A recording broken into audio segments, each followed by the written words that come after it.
Halo, ya, selamat datang kembali di tutorial hobi, ya, dan kali ini kita akan membahas bagaimana cara membeli sebuah instrumen investasi yang namanya adalah warrant, ya. Jadi, sebelumnya kita akan bahas dulu apa itu warrant dan apa sih manfaat atau mengapa sih kita harus beli sebuah investasi yang namanya warrant ini.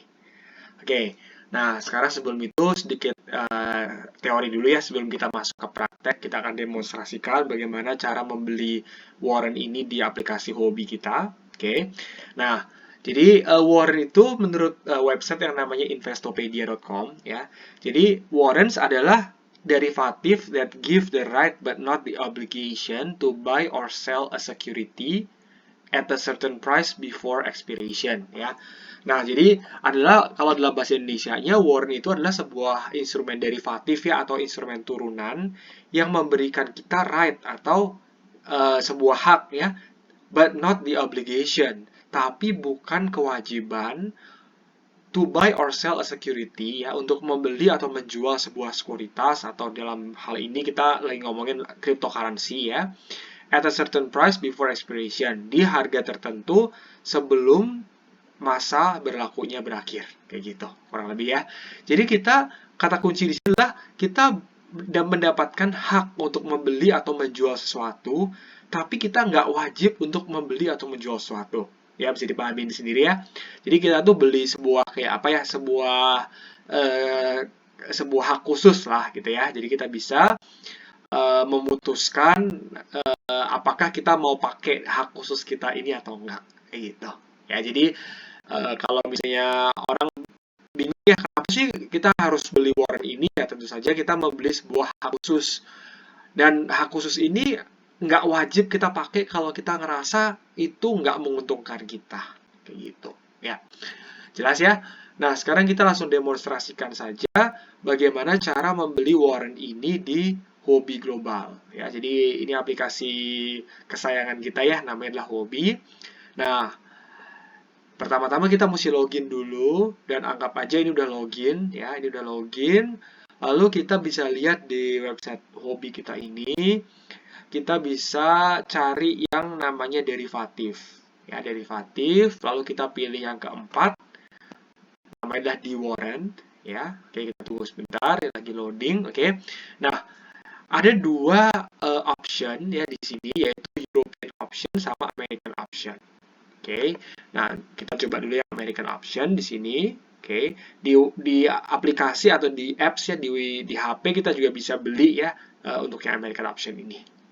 Oke, nah apa informasi yang kita bisa lihat di website ini? Yaitu yang pertama kita tahu harga Bitcoin sekarang ya, yaitu ada di harga 44.836 ya. Saat ini lagi agak sedikit turun nih dibanding kemarin kita kan sempat menyentuh 52.000 ya baru sekitar seminggu yang lalu ya kira-kira. Oke. Nah, sekarang kita lihat di sini ada di bagian product information di sebelah kanan ya. Itu ada product type, exercise price, expiry date, sama quantity. Ya, nah kita bisa mendapatkan nanti ada yang namanya ini apa namanya inquire a quotation. Oke, nah sekarang kita mau jelaskan satu persatu ya. Dari yang paling atas kita ada product type ya, pilihannya ada put sama ada call. Nah bedanya apa nih? Ya, jadi warrant itu ada dua macam yaitu put option sama call option ya. Nah, put atau bahasa Indonesia itu menaruh ya. Menaruh yaitu atau kita nama lainnya adalah menjual. Artinya kita bisa menjual suatu instrumen investasi dalam hal ini adalah Bitcoin di sebuah harga tertentu yang kita tentukan yaitu yang namanya exercise price dalam jangka waktu yang kita tentukan, misalnya sampai akhir bulan. Kayak gitu. Ya, jadi put itu artinya kita punya hak namun bukan kewajiban. Ya, kita punya hak untuk menjual sesuatu, menjual Bitcoin dalam hal ini. Oke. Nah, call adalah kita bisa membeli, ya. Kita bisa membeli sebuah instrumen investasi dalam hal ini adalah Bitcoin atau BTC, ya. Di harga tertentu di masa depan tentunya ya, bukan di masa lalu, tentu saja masa depan, ya. kita bisa menentukan sampai kapan kita mau pakai hak kita ini, kayak gitu. Ya, kita langsung demonstrasikan saja. Jadi yang pertama kita mau pakai put option dulu. Ya, put option sekali lagi kita ulang, yaitu kita bisa menjual, ya, kita bisa menjual Bitcoin. Contohnya harga Bitcoin sekarang itu ada di harga, ya, ini lifetime ya, yaitu di harga 44.760 kira-kira.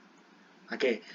Lalu kita ngerasa, oke, mungkin di masa depan itu harga Bitcoin kayaknya bakal turun nih kira-kira. Ya, anggap aja misalnya kita memprediksi bahwa di masa depan itu harga Bitcoin mungkin di harga 42.000 misalnya. Ya. Nah, kita masukkan exercise price kita. Kita mau beli hak, ya, untuk bisa menjual Bitcoin di harga 45.000. Ya, which is sedikit lebih tinggi dari harga saat ini. Oke. Nah, sampai kapan nih kita prediksi? Mungkin sampai akhir bulan. Ya, kita bisa lihat di sini sampai 30 September, ya. Lalu kuantitinya berapa? Misalnya 0,1 Bitcoin, kayak gitu, ya. Nah, kalau misalnya kita beli Bitcoin sebanyak 0,1, kan kurang lebih kita butuh sekitar $4.400, ya. Oke. Nah, kita bisa lihat di sini berapa biaya yang kita butuhkan, ya. Jadi kita cuman membutuhkan $341 saja, kayak gitu.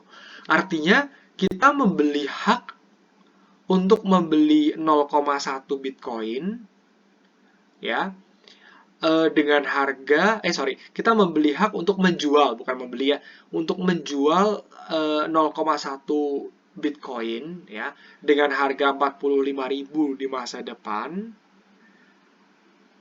tapi kita harus membayar $341. Ya, oke. Nah, tentu saja misalnya kita cuma mau beli kita cuma mau jual 0,01 Bitcoin saja, gitu kan? Karena put itu kan artinya kita menjual, ya. Oke, kita coba lihat. Tentu saja ini jauh lebih murah, ya. Kita cuma butuh keluarkan duit, ya, keluarkan uang, yaitu 34 USDT saja, kayak gitu, ya. Nah, bagaimana jika kita ngerasa, oke, kayaknya Bitcoin sih nggak akan turun sejauh itu, ya. Kita mungkin cuman ya iseng-iseng aja, kita mau protect diri kita aja, mungkin kita ya udahlah, pokoknya saya anggap aja misalnya Bitcoin turun lumayan, ya paling nggak saya nggak akan rugi-rugi amat, ya, saya bisa menjual dengan harga 44.500, gitu ya. Nah, kita bisa lihat tentu saja ininya premium yang kita bayar tentu saja bakal berkurang, kayak gitu, ya. Oke, bagaimana jika kita ngerasa, oke, kita mau menjual Bitcoin dengan harga 40.000? Pastinya ini akan berkurang dengan sangat-sangat banyak, ya. Kita cuma perlu membayar $14 saja. Ya, oke. Nah, coba kita mau mainkan di sini, misalnya kita jangka waktunya nggak mau terlalu panjang, ya. Kita cuma mau sampai akhir pekan saja di hari Sabtu misalnya, kayak gitu, ya. Nah, kalau sampai hari Sabtu saja, kita lihat di sini, tentu saja biaya yang kita bayarkan sangat-sangat murah, ya, hanya $4 saja atau 4 USDT saja. Oke. Nah, jadi sekarang kita kalau kita membeli option atau warrant put ini, ya, oke, pasti kita berharap atau kita memprediksi bahwa harga Bitcoin akan turun di masa depannya. Makanya kita mau secure kita punya Bitcoin, ya. Jadi kita nggak mau misalnya tiba-tiba Bitcoin harganya 30.000 misalnya crash kayak gitu, ya, atau mungkin 20.000 gitu kan. Nah, kita bisa menjual Bitcoin dengan harga 40.000. Ini lowest position kita, ya, lowest price kita, ya, kayak gitu. Nah, bagaimana atau apa yang terjadi jika yang kita prediksikan itu salah? Misalnya Bitcoin instead of turun, ternyata Bitcoin itu naik.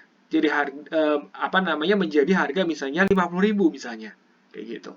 Nah, tentu saja kita nggak mau menggunakan ini, ya, nggak mau menggunakan put option kita ini, karena seperti yang kita bahas di awal, bahwa warrant atau option ini adalah memberikan kita sebuah hak, tapi bukan kewajiban untuk menjual atau membeli.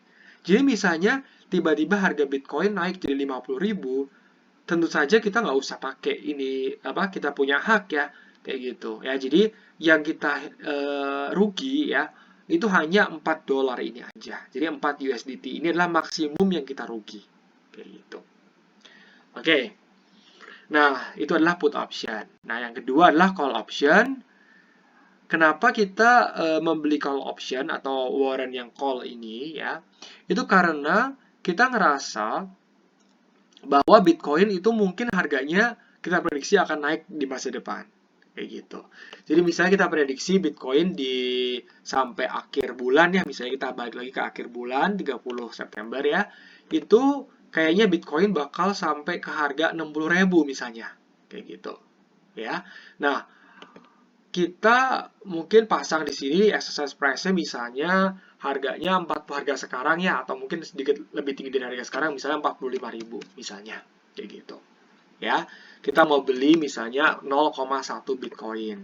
Ya, kita inquire a quotation di sini. Ya, oke. Jadi ya lumayan nih, kita harus bayar 324 USDT. Ya, karena tentu saja kan kita bisa membeli Bitcoin dengan harga 45.000 gitu kan. Ya, karena kan ya kalau misalnya harganya asli misalnya jadi 60.000 gitu kan. Nah, kita kan boleh beli dengan harga 45.000. Kita ada untung berapa tuh? Ya, udah untung kalau 0,1 Bitcoin kan kita udah untung mungkin sekitar berapa itu? Sekitar 1.500 ya, $1.500 kayak gitu. Nah, jadi kita cuma bayar 324 USDT saja. Kayak gitu, ya. Nah, tentu saja misalnya kita masukkan exercise price-nya misalnya 50.000 gitu kan, ya. Nah, seperti prediksi kita, tentu saja premi yang kita bayarkan tentu jauh lebih murah, hanya $154 saja, kayak gitu, atau 154 USDT saja. Oke, kalau kita bisa prediksi, oke, saya cuma mau main sampai akhir pekan saja gitu kan, sampai di 18 September gitu ya, hari Sabtu ini gitu. Nah, tentu saja premium yang kita harus bayarkan hanya 31 USDT saja. Kayak gitu ya. Kalau kita memainkan misalnya 0,01 Bitcoin atau 0,01 BTC gitu ya. Nah, kita inquire, tentu saja kita hanya perlu membayarkan 3 USDT saja. Kayak gitu. Ya. Nah, kapan kita mau pakai call option atau warrant yang tipe call ini? Tentu saja kalau apa?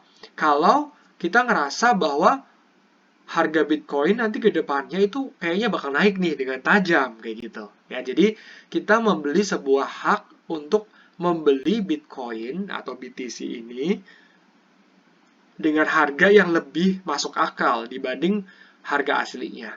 Misalnya nih kan banyak orang yang prediksi ya Bitcoin kayaknya bakal sampai 100.000 nih kira-kira gitu kan. Nah, ya udah kita masukin aja di sini expiry date-nya sampai kapan nih, misalnya sampai akhir misalnya sampai akhir tahun misalnya ya. Sampai akhir tahun yaitu 31 Desember ya. Kita bisa beli harga 50.000 Bitcoin ini, kita mau beli misalnya 0,1 ya, 0,1 Bitcoin dengan harga 50.000. Kayak gitu. Kita coba di sini pastinya cukup mahal ya. Kita harus keluarkan sekitar 804 USDT. Kayak gitu. Ya. Tapi ya tentu saja kalau misalnya tiba-tiba Bitcoin atau BTC ini menyentuh harga misalnya 100.000 seperti prediksi banyak orang gitu ya. 100.000 artinya kalau kita mau beli 0,1 ya, kan kita butuh keluar 10.000 ya, kan 10.000 USDT atau 10.000 dolar ya kira-kira ya, kayak gitu. Nah, tapi kita bisa beli dengan harga 50.000 per BTC, atau kalau kita mau belinya 0,1 BTC ya kita cuma perlu keluarkan 5.000 USDT saja. Kayak gitu. Jadi kita hemat sekitar 5.000 USDT. Ya. Oke. Nah, bagaimana atau apa yang terjadi kalau misalnya tiba-tiba harga Bitcoin atau harga BTC ini ternyata nggak naik, bahkan turun. Misalnya turun jadi 40.000 atau 30.000 gitu kan. Sedangkan call ini kan kita memiliki hak untuk untuk membeli Bitcoin atau BTC dengan harga 50.000 ya kan. Nah, tentu saja kalau harganya turun ya kita nggak akan pakai ini, kita punya hak kan. Kan kita bukan yang wajib ya untuk membeli BTC ini, kita hanya punya hak saja kayak gitu ya. Anggap aja kita kalau masih susah bayangin ya, hak sama kewajiban itu misalnya kita punya voucher gitu ya, voucher listrik atau voucher apa gitu ya, voucher belanja gitu. Nah, kalau misalnya kita tiba-tiba voucher itu hilang atau kita nggak mau pakai, kan kita nggak akan dituntut apa-apa ya. Jadi karena kan voucher itu kan memberi kita sebuah hak untuk memakai voucher itu kalau kita ngerasa bahwa terms and condition dari voucher itu menguntungkan kita kayak gitu ya. Tapi misalnya tiba-tiba kita ngerasa bahwa voucher itu nggak worth it gitu ya, maksudnya tiba-tiba kita ngerasa oh kayaknya saya pakai apa namanya voucher lain atau saya beli di tempat lain aja, nggak harus beli di tempat ini gitu kan, kita nggak wajib untuk menggunakan voucher itu. Tetapi kalau kita pakai voucher itu maka kita mendapatkan benefit dari voucher itu. Nah, sekian tutorial kita tentang cara menggunakan warrant di hobi. Oke, terima kasih.